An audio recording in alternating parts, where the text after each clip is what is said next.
నమస్తే. వీతుని స్వాగతం. లక్షణ సమాజేతం.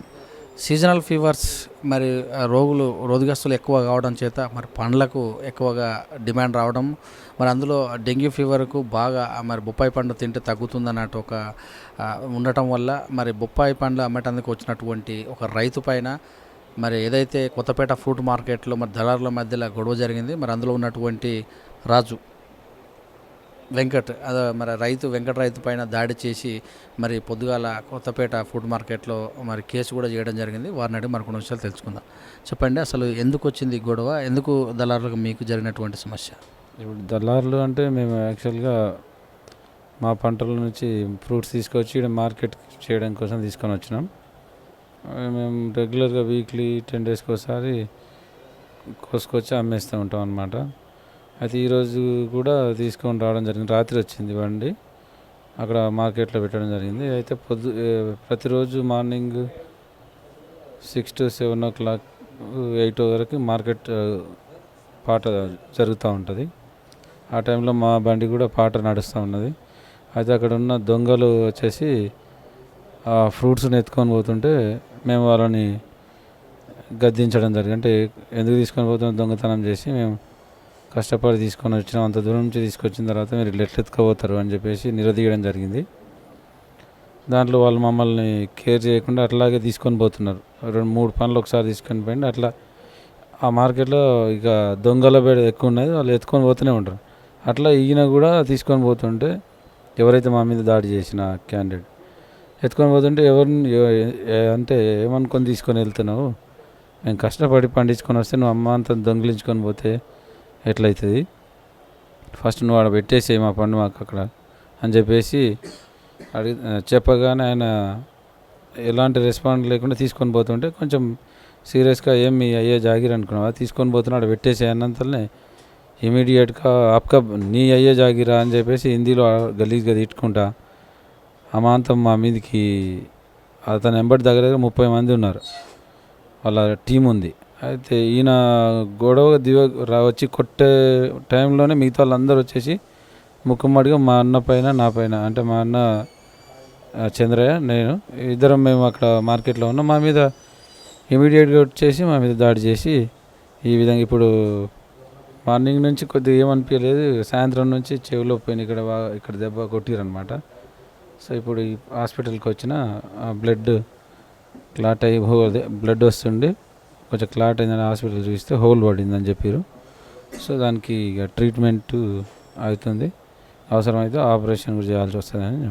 మేము జస్ట్ మా దొంగతనం ఎందుకు చేస్తున్నావు, అది తప్పని చేసి నిలదీసినందుకు మా మీద అడ్డగోలుగా మాట్లాడి దాడి చేయడం జరిగింది. అక్కడ ఇలాంటి మా మధ్యలో కానీ వాళ్ళు ఎవరో మాకు తెలియదు, మేము ఫార్మర్, మేము అమ్ముకొని ఇక్కడ మధ్యలో కమిషన్ ఏజెంట్ ఉంటాడు, మేము మార్కెట్కి తీసుకొచ్చా కమిషన్ పలానా ఫ్రూట్ కంపెనీ కమిషన్ ఏజెంట్ దగ్గర మేము బండి పెట్టేస్తాం, వాళ్ళు సేల్ చేసి మాకు వాళ్ళ కమిషన్ కట్ చేసుకొని మిగతా డబ్బులు మాకు ఇచ్చి పంపిస్తారు.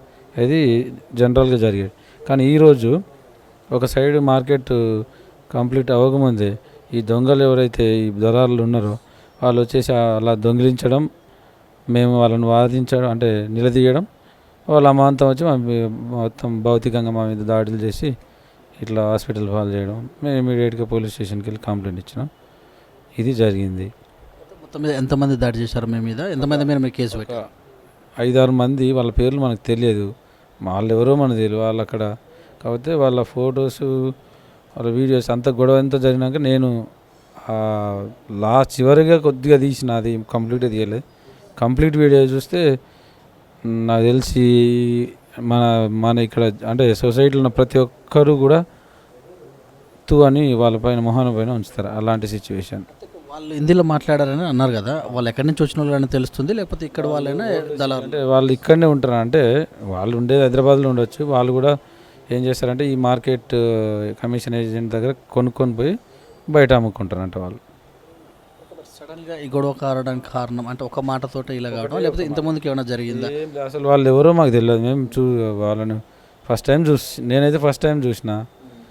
మేము రెగ్యులర్గా ఇప్పుడు ఇది 6th టైం మేము మార్కెట్కి ఫ్రూట్స్ తీసుకురావడం.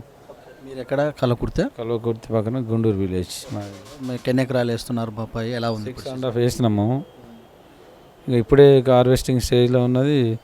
చిన్న చిన్నగా తక్కువ ఈసారి కొంచెం ఎక్కువ వెళ్ళింది. ఒక 2 టన్స్ దాకా వచ్చింది. అది తీసుకొచ్చి మార్కెట్లో పెట్టినాం. మంచి టాప్ రేట్ మాదే. అంత బాగానే ఉంది. ఇది అన్యాయం మరి మా దురదృష్టమా లేకపోతే అసలు ఏం జరిగిందో నాకైతే అర్థం అవ్వట్లేదు. మీరిద్దరే ఉన్నారా మరి మీకు మీ ఏమంటే వచ్చినటువంటి రైతులు ఏమన్నా? రైతులు అంటే ఎవరు బిజీలో వాళ్ళు ఉన్నారు. వాళ్ళని చూస్తుంటే 20-30 మంది దాడికి దిగేసరికి ఏ రైతు ఏం చేస్తాడు? ఎక్కడెక్కడి నుంచో వస్తారు మార్కెట్ చేసుకొని. ఇక్కడ అన్నోన్ పర్సన్స్ ఎవడో వాడు రౌడియా దొంగ లంగా మనకి ఎట్లా తెలుస్తుంది? ఇప్పుడు ఆ రైతు మాత్రం మా ఒకే ఊరు రైతులు అయితే మావని కొడుతురో లేదా ఏదో జరుగుతుందని చెప్పేసి నిలదీసో వాళ్ళ పైన ప్రతి దాడి చేయడానికి అవకాశం. మరి ఈ విషయాన్ని దృష్టిలో ప్రభుత్వానికి ఏమైనా చెప్పదలుచుకుంటారు? ప్రభుత్వం అంటే ఇప్పుడు ప్రభుత్వంకి నేను చెప్పదలుచుకునేది ఏంటంటే రైతే రాజు అనే నినాదం కాకుండా రైతుకు జరుగుతున్న అన్యాయాన్ని కొంచెం అంటే వాళ్ళ మీద ఫోకస్ చేసి ఇలాంటి దాడులను కానీ ఇలాంటి మోసపూరితమైన ఎవరైతే ఈ దళారులు ఉంటారో మరొకసారి అంటే మాకు జరిగిన ఈ అన్యాయం ఈ దాడిని ఇంకొకసారి రిపీట్ కాకుండా అంటే ప్రతి రైతుకి మంచి జరిగేలా న్యాయం జరిగేలా చూడాలని నేను కోరుకున్నాను. ఎస్పెషల్గా ఏంటంటే ఇక్కడ పనిచేస్తున్న ఎవరైతే మార్కెట్ సెక్రటరీ కానీ అక్కడ ఉద్యోగులు కానీ అసలు అంత పెద్ద మార్కెట్లో ఏం అసలు రైతుకి మార్కెట్ అని ఒక పేరు తప్ప ఏం ప్రొటెక్షన్ ఉన్నది? ఏం చూస్తున్నారు? ఇప్పుడు ఎక్కడి నుంచో తీసుకొచ్చి మార్కెట్లో పెడితే ఎత్తుకొని పోతాయి. ఇంకేం సేపు సౌకర్యం తర్వాత విషయం. మనం తెచ్చుకున్న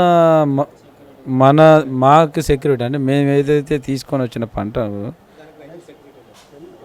దానికి ఎలాంటి సెక్యూరిటీ ఇవ్వకుండా రివర్స్ మళ్ళీ మాకే బెదిరించి లాక్కొని అంటే రౌడీజం చేస్తే ఇంకెక్కడుంది సొసైటీ అసలు? ప్రభుత్వము దళారు వ్యవస్థ మొత్తం మాపిచ్చేసే విధంగా మాట్లాడుతున్నారు కదా పెద్దలు. మరి ఆ దళారు వ్యవస్థ నిజంగా కూడా పోయే అవకాశం అని అనిపిస్తుంది. కష్టం అది. ఎందుకంటే ఎస్పెషల్గా ఈ మార్కెటింగ్ వ్యవస్థలో దళారు వ్యవస్థ నిర్మూలించాలనేది చాలా పెద్ద కష్టమైన విషయమే. కానీ కొంచెం ఏవేవైతే దానికి సంబంధించిన అంటే ఆ పరిణామాలు నిర్మూలించడానికి కావాల్సిన మైనర్ ఏవైతే చిన్నవి మెల్లమెల్లగా కొంచెం టైం పట్టినా కూడా ఇప్పుడు ఫర్ ఎగ్జాంపుల్ ఈరోజు మాకు ఇష్యూ అయింది. దీని మీద యాక్షన్ తీసుకొని అలర్ట్ అయ్యి నెక్స్ట్ ఇంకోటి ఇలాంటివి ఏమైనా జరుగుతుంటే కొంచెం యాక్షన్ అట్లా 1-2 సార్లు గట్టిగా సీరియస్గా యాక్షన్ తీసుకుంటే కొంచెం టైం వరకైనా కొద్దిగానైనా మార్పు రావచ్చు అని నేను అనుకుంటున్నాను. మీకు ఒకరికైనా మీ అన్న కూడా ఏమైనా? మా అన్నకే ఎక్కువ జరిగింది. నాకు ఒకటే దెబ్బ తగిలింది, అది బలంగా జరిగింది. నేను మార్నింగ్ నుంచి ఇప్పటి వరకు నాకు ఏం కాలేదు, ఏం దెబ్బ తగలలేదు అనుకున్నా. కానీ ఇప్పుడు చూస్తే నాకే సివియర్గా ఉన్నది. అది చెవిలో హోల్ పడిందని చెప్పారు. సో ఇప్పుడు అవసరమైతే ఆపరేషన్ కూడా చేయాల్సి వస్తుంది. ఒక 1 మంత్ వరకు వచ్చేసిన కూడా కేసు పెట్టారు. అక్కడి నుంచి ఎలా ఉంది కోఆపరేషన్ అంటే మార్నింగ్ మేము కేసు ఫైల్ చేసి వచ్చినాం. ఇంకా వాళ్ళు తీసుకొచ్చి ఒక 2-3 తీసుకొచ్చి వాళ్ళని స్టేషన్లో కూర్చోబెట్టి ఇంకేం జరుగుతుంది అనేది మనకి ఇన్ఫర్మేషన్ ఎట్లా ఇంకా మన పరిశ్రమలో మనం హాస్పిటల్ అంటూ ఇటు అటు తిరగడం జరుగుతుంది. Thank you. మరి దాడి చేయబడ్డటువంటి వ్యక్తి మన ముందర చంద్రయ్య గారు ఉన్నారు, వారిని తెలుసుకుందాం. మీరు అక్కడ ప్రత్యక్షంగా ఉన్నారు, అసలు ఎలా జరిగింది? మీ ఇద్దరు అన్నదమ్ములపైన దాడి జరగడానికి ముఖ్య కారణం ఏమనుకుంటున్నారు?